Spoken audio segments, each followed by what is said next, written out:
Massa yang memprotes penundaan pelantikan 57 kepala desa pun nekat merobohkan pintu gerbang pendopo. Menurut rencana, pelantikan akan dilakukan 2 tahun lagi.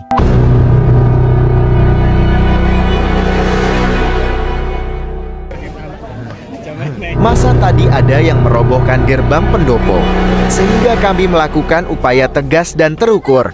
Ini sesuai dengan peraturan Kapolri tentang pengendalian massa, ujar Kapolres Banjarnegara AKBP Erik Budi Santoso. Kericuhan berawal beberapa peserta demo nekat memanjat pintu gerbang di saat audiensi dengan PJ Bupati Banjarnegara Triharso Widi Rahmanto. Aparat kepolisian yang berjaga pun mencoba menghalau, namun massa tetap nekat. Semprotan water cannon pun tak diindahkan peserta aksi. Bentrokan pun tak dapat dihindarkan. Sejumlah petugas dan peserta aksi alami luka-luka, setidaknya ada 12 orang mengalami luka-luka. 2 dari anggota polisi, dan 10 lainnya merupakan pengunjuk rasa.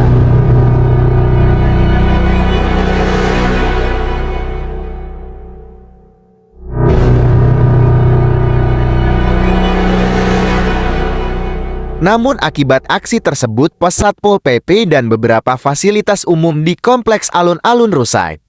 Seperti diberitakan sebelumnya, Tri menyampaikan, pelantikan Kades ditunda 2 tahun, atau sampai berakhirnya masa jabatan Kades saat ini. Kondisi itu, karena adanya surat dari Kementerian Dalam Negeri, perihal disahkannya Undang-Undang Nomor 3 Tahun 2024 tentang perubahan atas Nomor 6 Tahun 2014 tentang DISA. Dengan disahkannya tersebut, maka masa jabatan Kades yang berakhir pada 30 April tahun 2024 diperpanjang selama 2 tahun. Warahmatullahi wabarakatuh. Saya akan menyampaikan press release dari tim hukum pendamping aksi Banjarnegara. Press release ini berkaitan dengan pemilihan kepala desa di Banjarnegara yang melanggar hukum dan hak hukum para kepala desa yang masih menjabat sesuai dengan Undang-Undang Nomor 3 Tahun 2024 tentang perubahan kedua atas Undang-Undang Nomor 6 Tahun 2014 tentang desa. Yang penting kami sampaikan yang pertama adalah bahwa Pilkades di Banjarnegara tanggal 5 Maret 2024 dan sekaligus pelantikannya nanti itu bertentangan dengan peraturan perundang-undangan dan asas umum pemerintahan yang baik, sehingga dalam ilmu hukum dikatakan bersifat melanggar hukum atau onreh matah. Oleh karenanya itu tidak sah dan harus dibatalkan. Yang berikutnya, bahwa kepala desa yang masih menjabat ketika undang-undang itu diundangkan, undang-undang diundangkan tanggal 25 April 2024, berarti kepala desa itu masih menjabat, maka demi hukum berlakulah ketentuan tentang masa jabatannya, berlakulah ketentuan pasal 118 huruf B dan huruf C, yaitu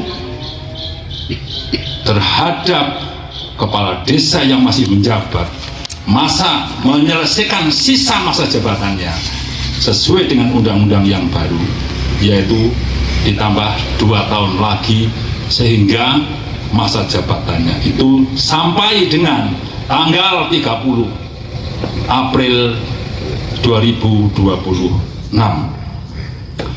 Oleh karena persoalan ini diakibatkan oleh karena adanya Pilkades, padahal Pilkades itu apabila dianalisis secara yuridis itu bertentangan dengan hukum, baik bertentangan dengan peraturan perundang-undangan maupun bertentangan dengan azas-azas umum pemerintahan yang baik. Bertentangannya dapat saya deskripsikan sebagai berikut. Pertama, bertentangan dengan keputusan atau ketetapan menteri tertanggal 14 Januari 2023 dan tertanggal 20 Februari 2024, yang pada intinya di dalam ketetapan dan keputusan menteri tadi disebutkan bahwa Pilkades yang pelaksanaannya setelah tanggal 1 November 2023 itu harus ditunda sampai dengan berakhirnya pemilu dan pilkada. Akan tetapi keputusan ketetapan ini secara terang benderang dilanggar di Banjarnegara. Yang kedua,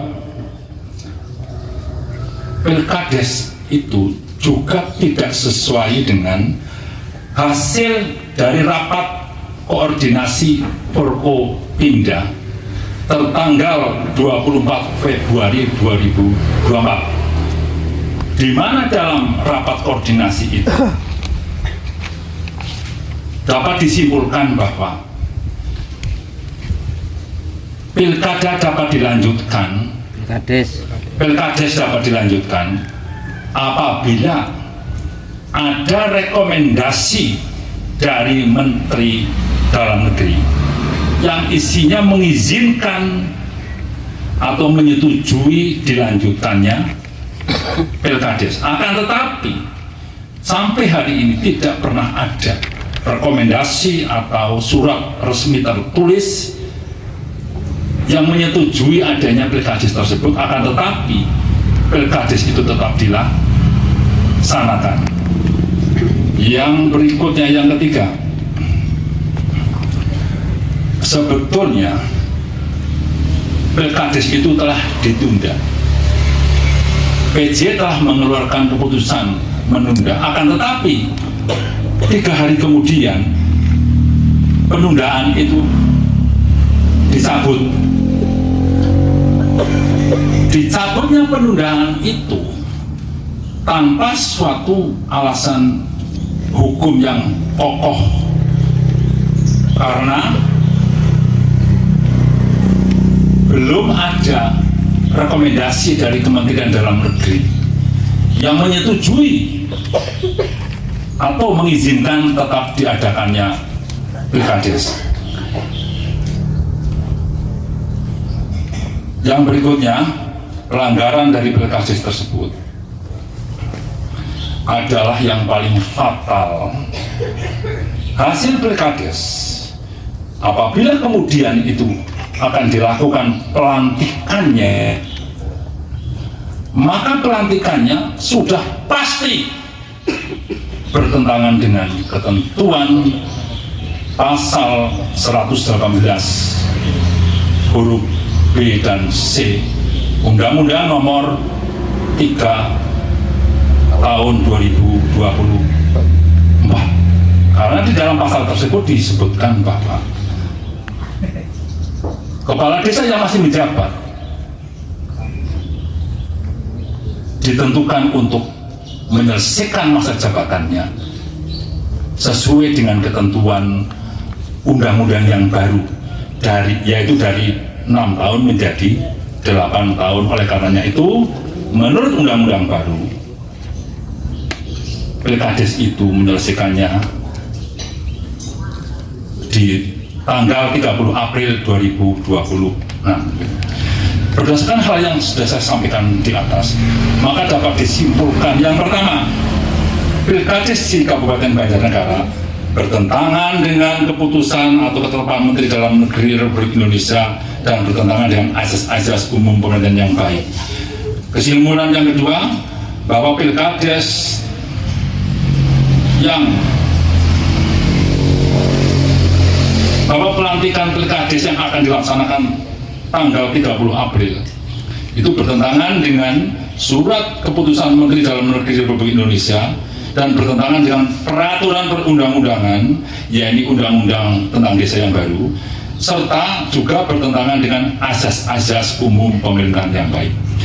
Yang ketiga, Pilkades Banjarnegara 5 Maret 2024 tidak sesuai dengan hasil rapat Forkopimda Kabupaten Banjarnegara tanggal 24 Februari 2024 dan sangat bertentangan dengan keputusan dan ketetapan Menteri. Yang keempat, terhadap para kepala desa di Kabupaten Banjarnegara yang masih menjabat ketika Undang-Undang Nomor 3 Tahun 2004 diundangkan, maka demi hukum harus diberlakukan sesuai dengan ketentuan sebagaimana yang diatur dalam pasal 119 huruf B dan C. Yang kelima, pasal 118 huruf E, ini penting sekali diperhatikan. Pasal 118 huruf E Undang-Undang Nomor 3 Tahun 2024 sangat tidak tepat diberlakukan terhadap kepala desa di Kabupaten Banjarnegara yang masa jabatannya berakhir di tanggal 30 April 2024. Yang keenam, ini juga sangat penting, bahwa ketentuan pasal 118 huruf D Undang-Undang Nomor 3 Tahun 2024 sangat tidak tepat dijadikan sebagai dasar hukum untuk melantik kepala desa terpilih. Berdasarkan hal tersebut di atas, maka kami rekomendasikan yang pertama, direkomendasikan agar tidak dilaksanakan pelantikan kepala desa hasil Pilkades tanggal 30 April 2024. Yang kedua, direkomendasikan agar para kepala desa yang masa jabatannya berakhir di tanggal 30 April 2024 diberlakukan ketentuan pasal 118 huruf B atau huruf C, yakni agar menyelesaikan sisa masa jabatannya sesuai dengan ketentuan undang-undang tersebut, yaitu menyelesaikan masa jabatannya sampai dengan tanggal 30 April 2026. Yang ketiga, direkomendasikan agar bupati atau pejabat bupati menerbitkan keputusan kepala desa yang masih menjabat ketika diundangkannya Undang-Undang Nomor 3 Tahun 2024 untuk menyelesaikan sisa masa jabatannya sesuai dengan ketentuan pasal 118 huruf B atau huruf C, yakni masa jabatannya sampai dengan tanggal 30 April 2024. Jadi rekomendasi yang ketiga itu merekomendasikan agar bupati mengeluarkan keputusan yang isinya agar kepala desa yang masih menjabat itu menyelesaikan masa jabatannya 2 tahun lagi, begitu. Demikian yang saya sampaikan. Apabila teman-teman ada yang ingin mengajukan pertanyaan, monggo silahkan. Pak, jangan kan dari tim hukumnya sini Pak, membuat rekomendasi jangan sampai ada pelantikan. Ternyata di belakang itu sudah beredar surat undangan pelantikan. Pertanyaan saya, apa langkah hukum dari tim hukum sendiri Pak terkait adanya seperti itu? Ya. Apakah hanya membuat rekomendasi atau melakukan upaya hukum yang lain? Ya, terima kasih pertanyaannya. Upaya hukum yang akan kami lakukan adalah yang pertama adalah membuat press release ini, dan press release ini akan kami tujukan ke beberapa pihak, terutama kepada pihak Kementerian Dalam Negeri untuk bisa mendengarkan suara kami, suara press release ini.